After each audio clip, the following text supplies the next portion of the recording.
Salve a tutti ragazzi e benvenuti in questo nuovo video di Matti Fragols 2.0.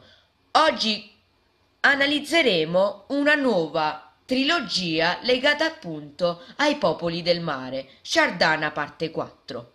Infatti, poiché c'erano tantissime e nuovissime informazioni su questi fantastici popoli, ho deciso di riproporvi video su questi.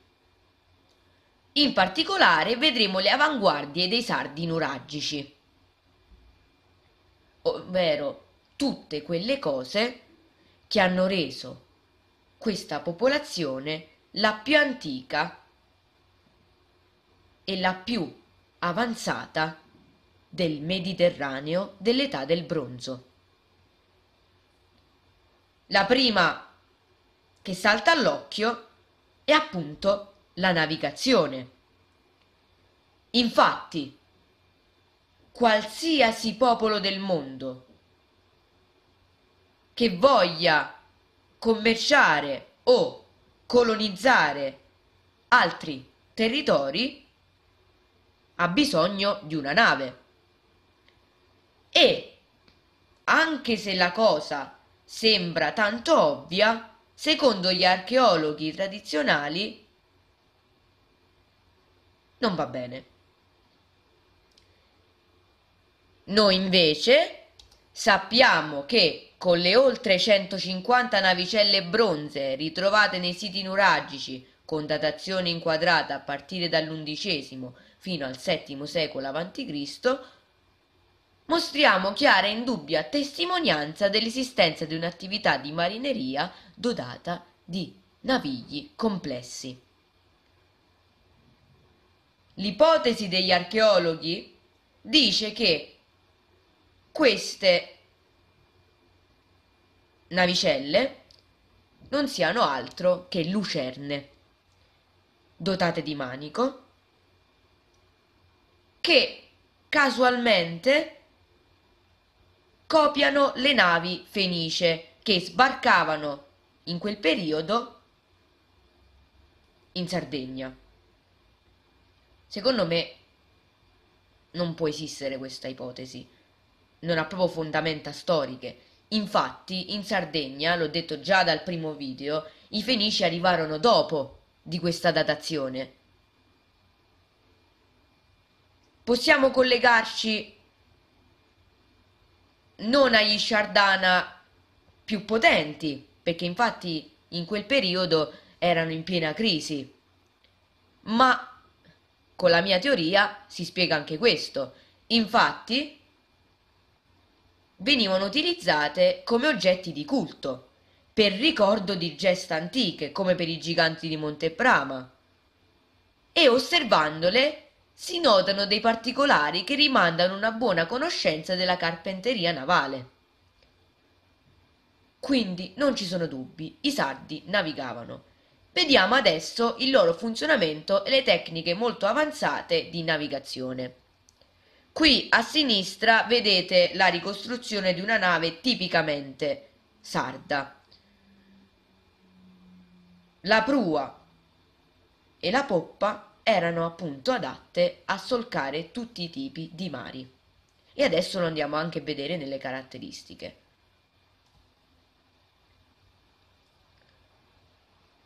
Erano secondo me le imbarcazioni più avanzate del Mediterraneo. Lo scafo è fusiforme, a sezione curvilinea, con prua e poppa angolate in genere a 45 gradi, con altezza tale da supporre una navigazione d'altura. Abbiamo visto come il Mediterraneo non sia tanto poi profondo, soprattutto lo stretto di Sicilia. Però c'era l'Oceano Atlantico che poteva aiutare questa ipotesi. Poi si può capire la tecnologia utilizzata all'epoca dall'assemblaggio del fasciame. Infatti, qui vediamo la sezione della nave di Cheope, quindi egiziana, a destra quella del relitto di Bonparté, etrusca, e poi sotto la sezione trasversale della cucitura sarda. Infatti vediamo che la fusione di queste due, proprio precisa. La presenza della copertura in questo modello esclude la funzione di corda tirante e avvalora quella di corda con funzione principale di giunzione e guarnitura. L'albero poggiato sulla scassa del ponte innalzato che scarica il peso su 4 punti dello scafo di tipologia autoportante. Vedete quanto era avanzato. Il baricentro dell'albero in avanti. C'è la presenza di incastri a perno e pseudoalberi per l'avvistamento. Vedete quanto era avanzata questo tipo di costruzione delle navi.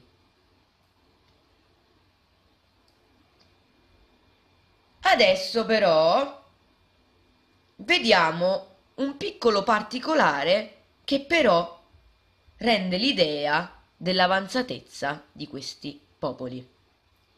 Sulle navicelle nuragiche compaiono dei volatili legati per una zampa, ma alcuni propongono che la loro presenza abbia un fine di abbellimento.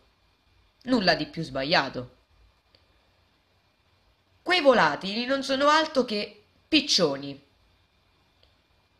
E non serve tornare in tantissimo tempo fa, prima della nascita di Cristo, per vedere il loro funzionamento nella navigazione. Infatti, qualche secolo fa venivano utilizzate come bussola naturale, poiché questi non solo trovano il nord, ma riescono sempre a tornare dalla femmina. Quindi, se per esempio la femmina stava in Sardegna, il piccione volava verso di essa e quindi prendeva la direzione verso la Sardegna. Non è pura fantascienza, ma è scienza normalissima. Questo fenomeno è dovuto a una serie di reazioni. L'informazione magnetica si traduce in impulsi neuronali utilizzando un magnetorecettore a base di magnetite, localizzato in un nervo all'interno del becco.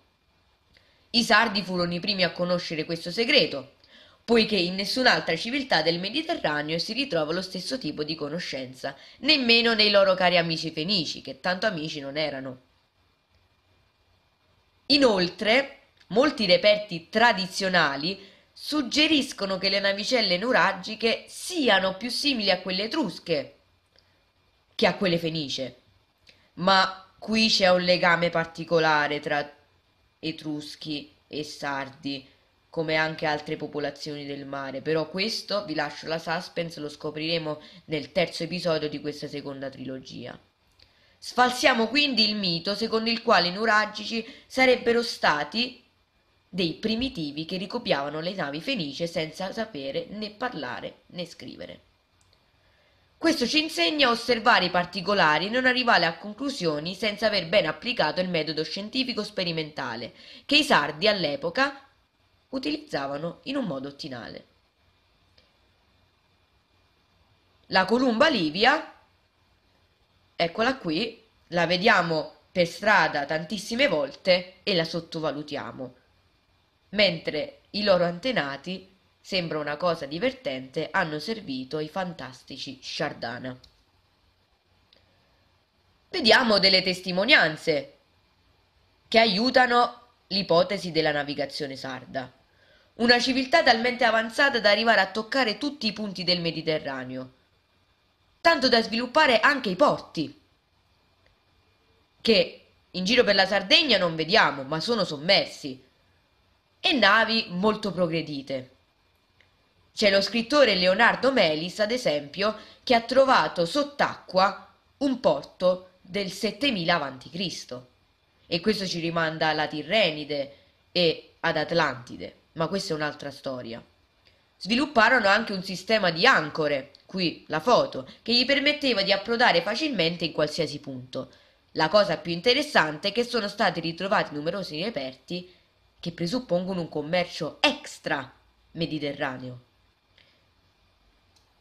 Quindi vediamo l'antilope, una scimmia, una persona di stirpe africana, quindi materiali sono stati trovati in territori lontani dalla Sardegna. Soprattutto l'ossidiana sarda è stata ritrovata dappertutto, quindi non abbiamo dubbi. Qui vi ho elencato alcuni territori lontani dalla Sardegna come l'Egitto, Nord Europa, Africa settentrionale, Mesopotamia, Canaria, Anatolia e Russia meridionale. Ora, dopo aver conosciuto la flotta sciardana, dedichiamoci alla parte che rende famoso questo popolo in Medio Oriente e in Egitto. Una civiltà degna di questo nome, alla sia la difesa che un buon attacco, e quindi il prestigioso esercito sciardana verrà rivelato. La ricerca sull'armamento di questi guerrieri è cominciato subito dopo il rinvenimento dei giganti di Monte Prama, con l'accurata ricostruzione, che io adoro questa ricostruzione dell'artista Carmine Piras, di questi ultimi che diede una spinta molto importante per questo quesito. Oggi vedremo tutti quei componenti di un guerriero sciardana che assieme a molti altri ancora ha combattuto contro i grandi imperi della storia, tanto da meritarsi l'appellativo di Sciardana dal cuore ribelle che nessuno può domare e sconfiggere. Partendo dal basso vediamo la spada, che in questo bronzetto non si vede bene, lo scudo, molto importante, e il copricato cornuto che li rende famosi. Che tipo erano le spade degli Sciardana? Queste erano progettate in modo tale da tagliare al primo colpo. Erano quelle Naue II. Nelle ricostruzioni di Piras troviamo una certa somiglianza con quelle di Luxor in Egitto e con le rappresentazioni libiche ed anatoliche. Secondo gli egizi, le armi degli Sciardana accecavano per la loro luce, poiché Ra era il loro compagno. Questa qui è la ricostruzione di come erano le spade, sempre di Carmine Piras, e qui vediamo una certa somiglianza con quelle delle rappresentazioni. Quindi una cosa molto interessante. Ma la cosa che più era avanzata era lo scudo. Era sia attacco che difesa. Infatti lo scudo nuragico aveva una punta installata al centro che gli permetteva di frenare l'avversario e di non tenerlo troppo vicino perché rischiava di essere trafitto. Ma la parte più importante erano delle piccole lance installate tra la mano e lo scudo, che infilzavano molto velocemente senza che l'avversario se ne rendesse conto. Eccole qui. In un combattimento, praticamente, se, anche se era molto raro, il nuragico veniva disarmato dalla spada, bastava che prendeva queste piccole lance e infilzava. Praticamente ammazzava subito. Eccoli qui anche in un bronzetto. Naturalmente ci sono anche altri tipi di guerrieri sardi, come potevano mancare gli arcieri, ad esempio, i pugilatori. Quindi i sardi non avevano, come possiamo dire, delle cose da non invidiare. Poi sappiamo che le trecce vicino ai sempre ricostruzione dei giganti di Monteprama, questi invece sono disegni di Angela De Montis, erano molto, come posso dire, belligeranti, significavano una mascolinità, anche se al giorno d'oggi le usano più le donne le trecce. Una cosa che a me ha fatto impressione è il termoisolante di 3500 anni.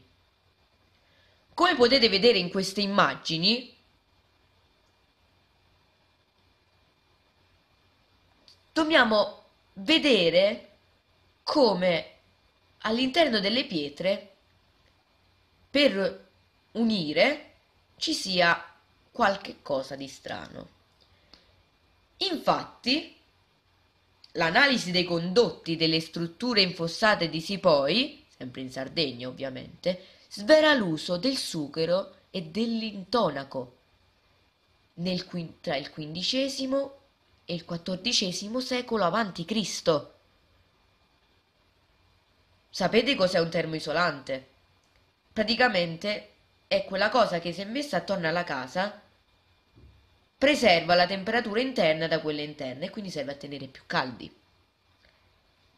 Questo io in Egitto non l'ho visto, tanto meno in Mesopotamia o in Grecia. Parliamo naturalmente della Grecia micenea, di quel periodo, prima della Grecia classica. Io tecniche così me le ricordo nelle costruzioni romane, ma prima addirittura dell'arrivo dei Fenici. Come fanno questi a conoscerlo? Nulla di più semplice, gli Sciardana erano la popolazione più avanzata. I materiali di Sipoi, dunque, potrebbero, almeno per la maggior parte, essere riferite a murature portanti in terra cruda, in cui lo scheletro immateriale vegetale, formato da paletti verticali dal diametro di 40-50 mm, uniti trasversalmente da altri elementi distanti con angolazioni non uniformi, doveva avere una funzione più che altro coesiva della massa muraria e di guida durante la costruzione. Vi rendete conto di dove erano arrivati questi sardi? Sciardana? Qui c'è un ingrandimento del sughero che è stato ritrovato, cioè lo stesso materiale che trovate sopra le bottiglie di vino, i sardi lo utilizzavano come preservatore termico. Vi rendete conto della gravità che noi italiani veniamo sempre messi da parte, mentre siamo stati la civiltà più avanzata del mondo. Andiamo a vedere una cosa altrettanto impressionante. Sicuramente avete visto nei miei video questo disegno nello sfondo. Ma che cos'è quella sfera davanti al Dio? Cominciamo a parlare adesso di archeoastronomia sarda, che vi farà rendere conto della stessa cosa che ho detto prima. Come tutte le civiltà antiche, anche quella sarda naturalmente aveva un proprio calendario con le proprie abitudini astronomiche. Sempre secondo questi archeologhi tradizionali, è soltanto una casualità. Ma io non penso che dopo questo video voi la pensiate come loro. Le quali abitudini, stranamente, si ritrovano in altri popoli arcaici, i quali hanno un legame particolare, e lo vedremo poi, con i sardi, sumeri, babilonesi, cananei, celti, germanici, italici, indù e molti altri ancora. Sicuramente abbiamo visto la stele di Nora con Pierluigi Montalbano e con Salvatore D'Edola. In questi video vedremo anche le ipotesi giustissime di Leonardo Melis e quindi a questo gruppo mi ci aggiungo anche io, perché ormai sono stupefatto davanti a questa popolazione. Volete un esempio? La festa celtica di Beltane, o Beltane, che significa letteralmente i fuochi di Bel, richiama il dio cananeo Baal. Cioè, addirittura, dalla Francia in Cananea, prima dell'arrivo dei Fenici e dei Greci? Tutte queste civiltà hanno un calendario in comune, la cosiddetta Pintadera. Sa Pintadera in sardo, la lingua marco del Mediterraneo, la quale è rappresentata sotto diverse spoglie delle ricorrenze astronomiche che noi tutti conosciamo, addirittura a volte fuse con l'edilizia sarda. Prima di iniziare a vedere queste straordinarie coincidenze, vediamo la Pintadera, che, riconosciuta da questi archeologi che ho detto prima, vede nord, ovest, est e sud. Se noi al centro ci mettiamo un nuraghe qualsiasi, che sia complesso naturalmente, si ritrova. Andiamo con uno casuale, il nuraghe Losa, così, oppure il nuraghe Santo Antine, ma vediamo questo.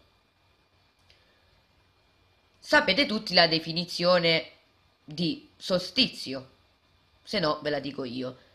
Poiché il nostro pianeta, quando gira attorno al Sole, è leggermente inclinato, il Sole e la Luna non fanno perfettamente il loro giro sempre in tutti i giorni. Diminuisce e avanza in base a dei certi periodi. Uno particolare è il solstizio invernale ed estivo. Poi c'è l'equinozio, in cui il Sole e la notte hanno uguali durata. Il solstizio invernale, naturalmente, 21 dicembre, ha la vista più notturna, naturalmente, mentre quello estivo ha più la vista diurna. Il Sole, infatti, in quello invernale non tramonta precisamente dove dovrebbe tramontare, quindi non fa il percorso completo, ma un po' più verso sud, mentre quello estivo un po' più verso nord, facendo naturalmente il contrario, dura di più il giorno e quindi fa così. Ma la cosa bella è che l'azimut e quindi le diagonali che percorrono la cinta muraria del nuraghe durante questi due eventi sono precisamente allineati. Quindi se per esempio l'osservatore si mette con le sue spalle ad ovest e davanti a sé l'est, vede il Sole sorgere al solstizio invernale da dietro alla torre. Vedete, farebbe così. Quindi l'osservatore fa quello che ho detto. La stessa cosa al solstizio estivo o allo stesso solstizio invernale. Se si mette di qui, vede che arriva il Sole da dietro alla torre. Se si mette qui invece, vede l'alba del solstizio estivo che poi tramonta alle sue spalle, diciamo. Quindi vedete l'avanzatezza di questo popolo. Quindi analizzate tutte queste cose, possiamo dire che i Sardi navigavano, avevano l'esercito più potente del Mediterraneo e che in generale erano un fantastico popolo capace di allineare le loro costruzioni come facevano gli egizi con gli astri. Quindi, grazie dell'ascolto, questa è la fine della quarta parte sugli Shardana. Noi ci vediamo in un mio prossimo video. Ciao ragazzi!